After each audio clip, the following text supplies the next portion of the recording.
It's very clear today that if we, as inhabitants of this planet, as human beings, if we observe carefully what's going on our planet from the uh, environmental, from the permaculture point of view, it becomes very clear that each and every one of us has to become an earth steward to change the paradigm of how we've been uh, enjoying and using the resources of this planet, and find a way where we are much more in harmony with nature, nature which doesn't have any waste at all, which uses everything in its cycle. And we need to bring our balance of living on this planet into harmony. We also find ourselves in a world that is seemingly in terrible disarray based on lack of integrity, on marginalization of people, of imbalance of wealth, imbalance of resource. And when we look at, and that's not a new problem. It seems like it's much, much worse because now something happens anywhere in the world, someone has recorded it on their iPhone, and all of a sudden we all know about it. So that part is fantastic, so that our interconnectedness, just like we do when we hold hands in the circle, has increased, thousands fold. So the world is becoming one in the sense of hearing each other's stories so much more quickly. So when we look at bringing solutions to earth stewardship, to caring for human beings, at the basis of it, it has to begin with our relationships one to another. And we have to train ourselves so that our wish to have loving kindness and compassion becomes actuality.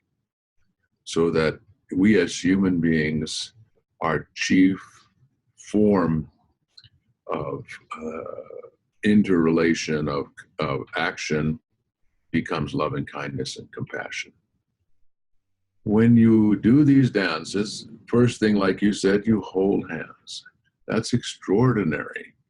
The difference between holding hands and just standing in a circle is enormous. The amount of sympathy and affection and attunement that arises. And then, a gift has been given to humanity, this is from time immemorial, of the principle of what in India is called mantra yoga, the principle that sound has effect apart from meaning, and by invoking these, what we could call sacred sounds, you can transform your consciousness.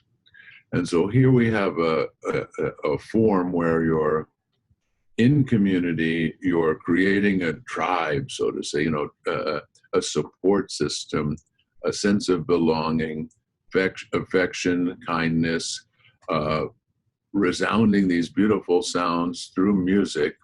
And so now the thinking mind quiets down, and the feeling heart starts to swell.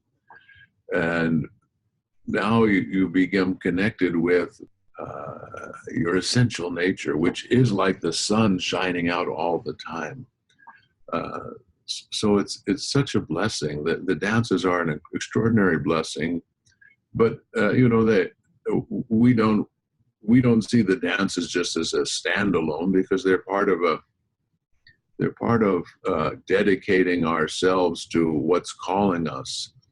But in each generation, the circumstances, the causes and conditions have changed and are changing. And again, we're we're in a precarious situation where in the last 100 years, through being able to grow more food, through providing housing, etc., our population has swelled tremendously, and our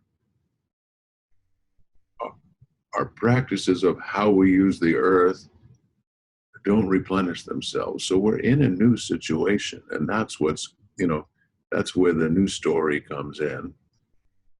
Spiritual dancing, that's not new, obviously, from generation to generation over the millennia. It's happened in different places. So you could say it's a revival, but it's taken quite a new form. And we've expanded into a time where we've been discriminated and marginalized by being in different religions. Religion, the word religion, is supposed to mean that which takes us to our goal, that which takes us to God, that which takes us to the essence of all. So it's a vehicle, it's not a destination.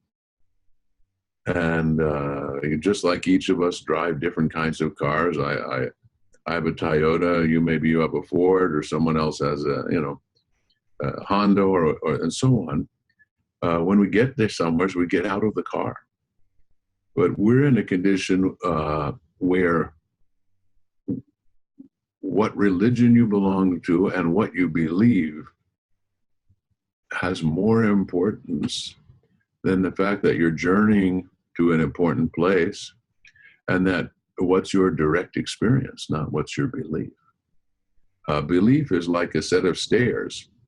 If you stand on your beliefs, you're just standing on a stair. But if you want to get to the top, you have to walk. So in each time your beliefs change. So the dances, which are called the dances of universal peace, aside from providing sympathy, affection, embodiment, they help people get in their bodies, community, tribalness. They also communicate that there's a universal, there's a unity, a universality to religious ideals. That someone who's practiced the dances feels, yes, I'm Christian. Yes, I'm Jewish. Yes, I'm Muslim. Yes, I'm Buddhist. And then beyond those known traditions, yes, I'm a gardener. Gardening is my religious tradition. Music is my religious tradition.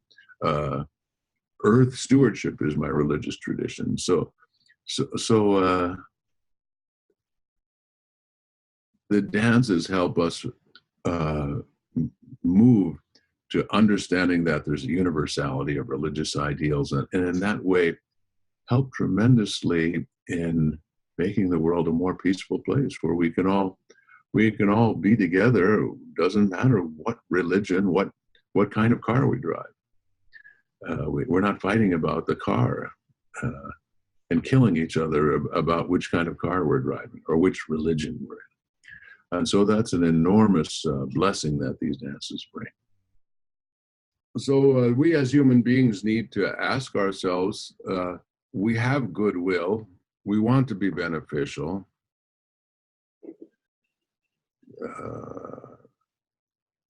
How can we develop?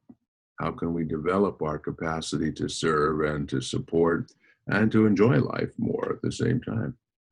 And so this is what we call the spiritual path. It doesn't need to be called the spiritual path. At the center of the spiritual path is knowing the self. And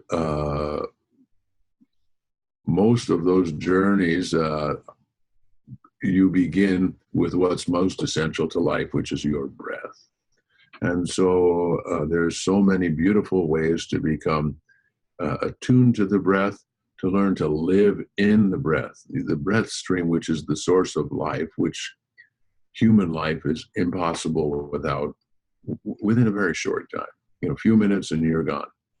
Food, water you can do with, food you can do without for 100 days. You'll be fine. Water, less. Breath, minutes. And so we want to get in touch with our feelings through the breath. We want to get in touch with our motivations and recognize that you could say selfish and selfless. And so often we choose strategies to be happy. You could use the name like pride, greed, and so on. If I take this away from the other person, I'll be happy. But we know from experience that doesn't work. Pride, if I can show that I'm better than you, I'm better than you, then I'll be happy. But again, it doesn't work. Maybe short term it works. And so the spiritual life is the recognition of what are those qualities that will lead to a more blissful, a more joyful, a more wholesome existence, and allow us to be of benefit. And I would, if I made a list of them, I would say we would begin by developing strength and courage, because without strength, nothing's going to happen. You might have goodwill, but you need strength and courage. Then I would say kindness and compassion. From there, I would add tolerance, because there's a saying: "Man proposes, God disposes." But life isn't always going to be just the way you want it, and so you wanted a sunny day and it's raining. So okay, this is how it is right now. It's raining, so you make peace with what's arising. Nothing wrong with wishing for what you want, but so you on the one hand, you want to be passionate for what you want and relaxed with what's arising. So tolerance, patience, forgiveness, gratitude, integrity, and lastly, I would say learning to be in tune with the infinite, which is, those words are very elusive. What does that mean? But at the same time, use your intuition. So, for that too, from the point of view of the spiritual path and the lineages of guidance in the spiritual path, just like an athlete will go to the gym every day to train, the spiritual aspirant, or if you want to use the word athlete, well, they'll go to the spiritual gym every day. So we learn to do, we're given meditation practice and recitation practice, which helps set the rhythm of our day. There's no question that the spiritual life is 24/7. It's all the time. It's not sitting on a cushion and having a separate experience, but sitting on a cushion or whatever it is that you do is like an athlete going to the gym to train for the sport they're in. We don't want to have pride thinking that we have the way. Come join the circle of our dances and we've got it going. Come on. So there's 1,000 ways to kiss the ground, as Jalaluddin Rumi says. But we're very happy and we feel so grateful that this treasury of spiritual practice called the Dances of Universal Peace have been given into our care. And that we open the door to anyone who feels called to it to come enjoy with us and make use of it to bring human beings together, to bring joy, to bring embodiment, to bring affection and sympathy, to open and realize the unity of religious ideals, and to find ways to support each other. So all those, dance offers all of those, but we don't want to have the pride that, well, we've got the way, you should come to our way. There's so many paths up the mountain, and if you like, our door's open. Yeah, we want to have in our hearts that beautiful attitude that Rumi inspires us to, where he says, come again. This is not a caravan of despair. Even though you've broken your vows 1,000 times, come again, come again. And so what that means is we have to be skillful at kindness and compassion instead of anger and resentment, because each of us, if we look at ourselves, we continue to make mistakes as we're growing. And oftentimes we might forgive ourselves, realizing we're on a journey, but oftentimes we don't forgive others. And so we'd say, oh, no, you shouldn't come again because you're no good. So our ideal in our school or in our family is to keep opening the door again, keep opening the door again. People keep encouraging people to come again, like that. We have this privilege of having been entrusted with a wisdom stream that's been carried along from person to person for thousands of years. It came to us from Mother India through Hazrat Ruhaniat Khan. He was found in San Francisco by my teacher, Samuel Lewis, Murshid Sam, we called him. And so opened up this beautiful rhythm of kindness and compassion and realization, and gave beautiful methods to accomplish that. And so that treasury is here.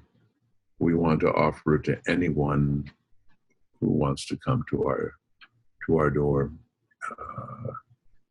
It's an amazing blessing. It's transformed I can speak personally, it's transformed my life. And I've watched it in my children, in my community. I'm watching it in their children. And so I see that when the principles, that, like we spoke about, strength, courage, kindness, compassion, tolerance, when those are emphasized and developed, they keep growing from generation to generation. And in that way, they'll transform the life on this planet. And really speaking, we don't want to limit ourselves to this planet. We wish for relief of suffering and joy for all beings in all realms, even though we may not be aware of them.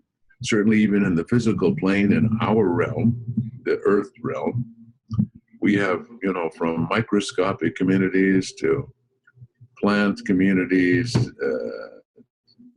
mineral communities, animal communities, flying creature communities. There's so many wonderful communities that we see, and we can be assured there's many we don't see.